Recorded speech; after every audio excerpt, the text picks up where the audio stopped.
Bismillahirrahmanirrahim. Assalamualaikum warahmatullahi wabarakatuh. Terima kasih. Pada kesempatan kali ini saya akan membahas tentang ASEAN dan China yang merupakan mungkin materi yang terakhir dari semester ini. Oke, selanjutnya ada 4 poin penting terkait dengan diskusi tentang ASEAN dan China ini. Yang pertama, bagaimana dinamikanya selama Perang Dingin. Lalu ada China dan ARF, ASEAN Regional Forum. Lalu ada persengketaan Laut Cina Selatan dan juga China dan ASEAN W. Oke, yang pertama, bagaimana sebetulnya dinamika ASEAN dan China ketika era Perang Dingin. Nah, dinamika ASEAN dan China ini dipengaruhi oleh hubungan dengan Amerika Serikat, di mana kedua negara merupakan rival pesaing dalam kontestasi Perang Dingin. Nah, itu diwujudkan dengan berbagai keterlibatan kedua negara di negara ketiga yang menjadi pertarungan kedua negara tersebut. Di Perang Vietnam, lalu ada terkait dengan China dan Inggris, terkait dengan status Hong Kong, dan juga kepentingan China di Malaysia misalnya terkait dengan etnis Cina. Jadi ada irisan-irisan yang menunjukkan bagaimana kepentingan China dan Amerika itu selalu ada di berbagai negara, terutama di Asia Tenggara.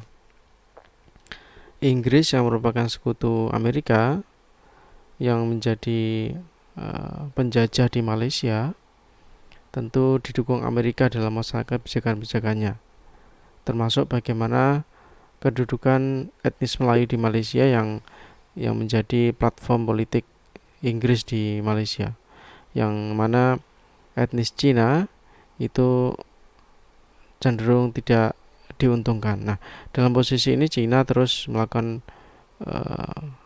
berbagai strategi untuk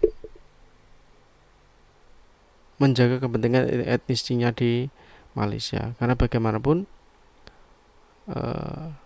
politik identitas China itu sangat kuat sekali, ikatan emosional sangat kuat sekali, sehingga yang namanya diaspora Cina atau Chinese overseas ini masih terikat dengan pemerintah China seolah-olah.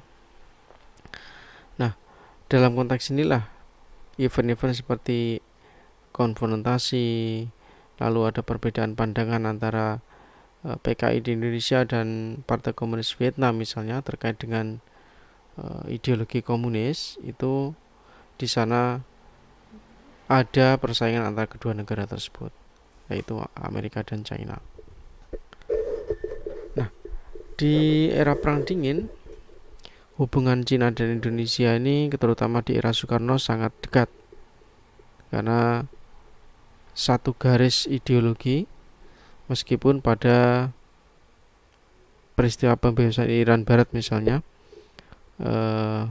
Indonesia lebih dekat kepada Soviet, tapi ketika peristiwa 65 Indonesia cenderung dekat kepada China, sehingga kedekatan itu diwujudkan dengan Jakarta Beijing Axis itu. Oke, setelah Perang Dingin itu kondisinya berbalik arah. Hubungan Cina dan Indonesia beku akibat peristiwa 65. Nah, dalam konteks inilah sebetulnya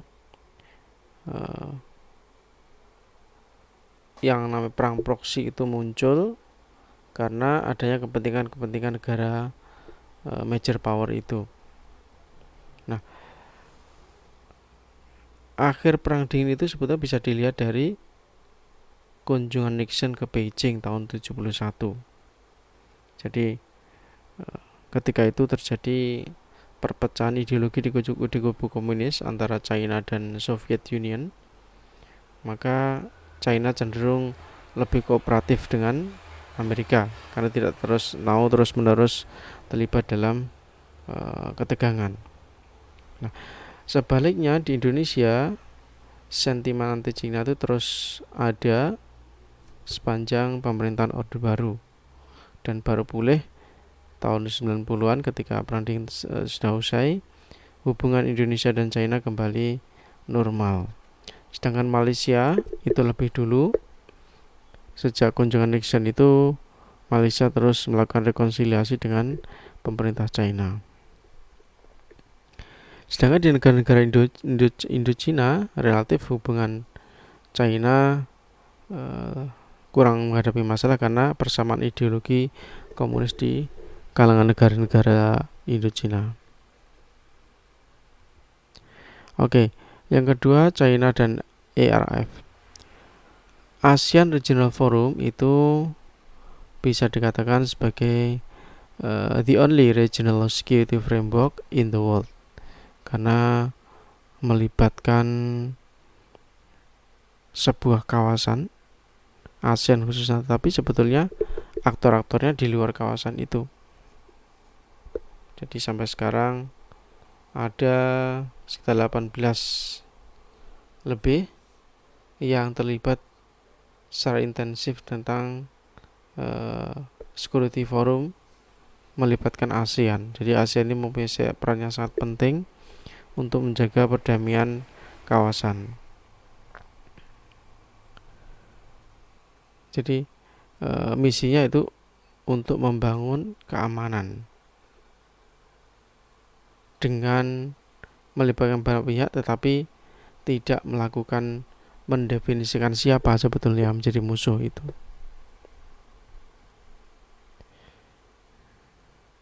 Oke, jadi ada di RF itu ada sebuah syarat, yaitu friendship rather than identification of enemies. Jadi yang diutamakan adalah pertemanan, karena bagaimanapun setelah perang dingin Amerika merasa the only superpower, maka ada upaya-upaya supaya pengukuhan hegemoni superpower itu muncul sehingga Amerika ingin leading di berbagai kawasan termasuk di ASEAN Regional Forum itu melibatkan banyak negara. Oke, ada syarat menarik ketika terjadi dialog dalam China dan ARF itu. China tidak mau memasukkan yang namanya Taiwan karena Taiwan ini menjadi isu yang sangat sensitif bagi China yang masih diklaim menjadi salah satu provinsi di China, dan juga North Korea karena Amerika juga sensitif dengan Korea Utara. Jadi ARF itu tidak lebih ya sebetulnya duplikasi dari ASEAN W itu, karena ASEAN itu non intervensi tetapi tidak bisa campur tangan secara lebih jauh. Oke.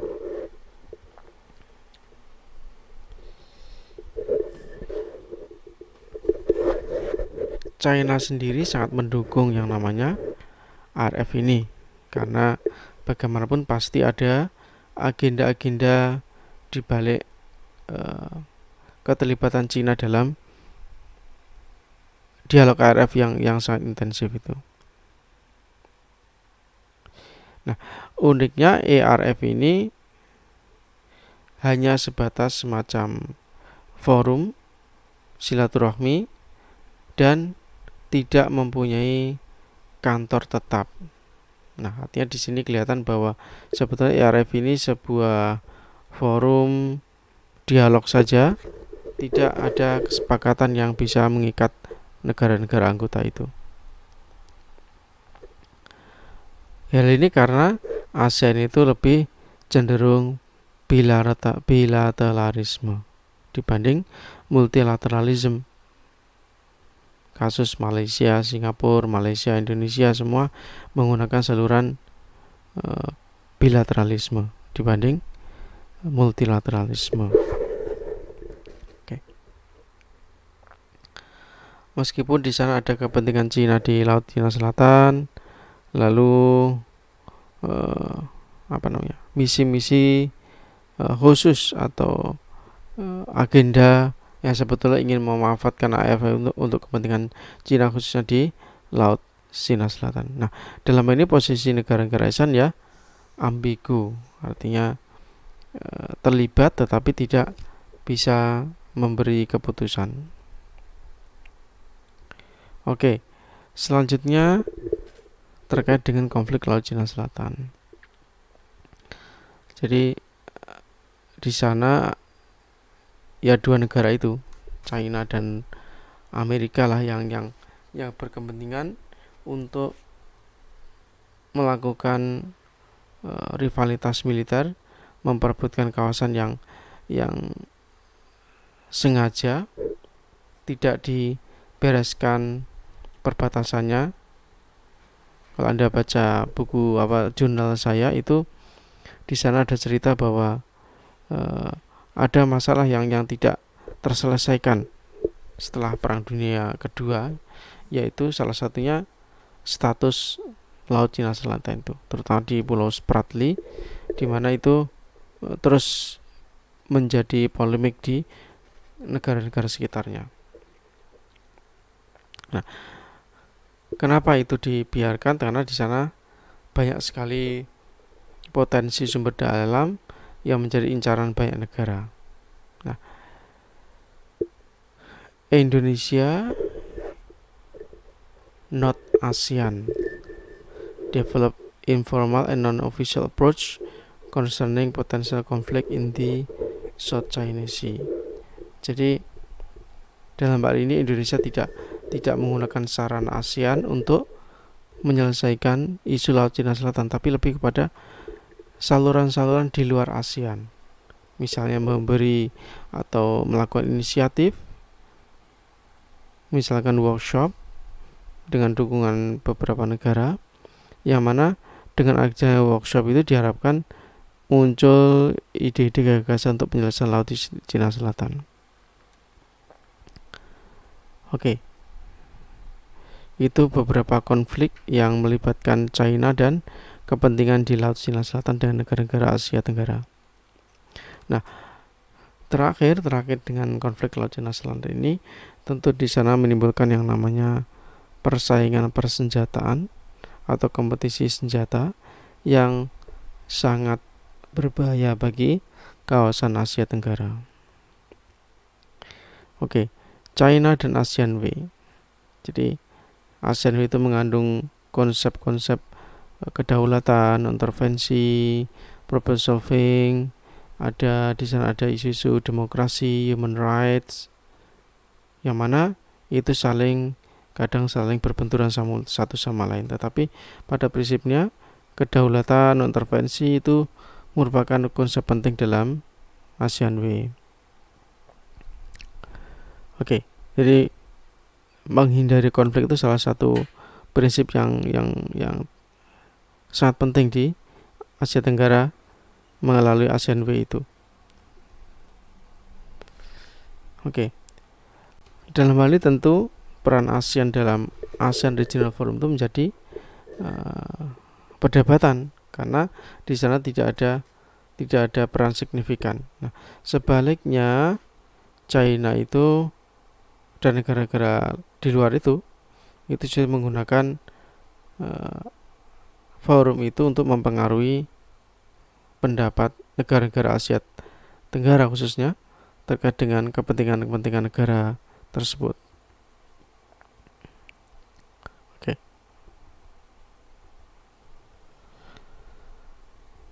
Bagi Cina, melihat RF atau ASEAN Way itu sebagai kendaraan untuk membangun dialog, membangun kesepahaman supaya tidak terlalu curiga terhadap agresivitas Cina itu. Oke. Cina juga setuju bahwa Asia Laut Cina Selatan itu hanya akan dibahas melalui saluran bilateral. Nah, dalam hal ini tentu tidak efektif ASEAN itu karena China lebih memilih bilateralisme. Salah satu tujuannya adalah kenapa Cina begitu agresif sebelum tentunya untuk menghadapi Amerika juga untuk memberi persaingan terhadap Jepang. Lalu ada faktor yang lain, misalnya meningkatnya kemampuan militer Cina, lalu meningkatnya perbelanjaan pertahanan negara-negara Asia Tenggara. Dalam hal ini negara-negara Asia Tenggara itu cenderung menempatkan Cina itu dalam abu-abu, jadi ancaman tidak atau aset, tetapi ingin mengambil peluang apa yang menjadi kelebihan dari China itu. Saya kira demikian yang bisa saya sampaikan. Terima kasih. Assalamualaikum warahmatullahi wabarakatuh.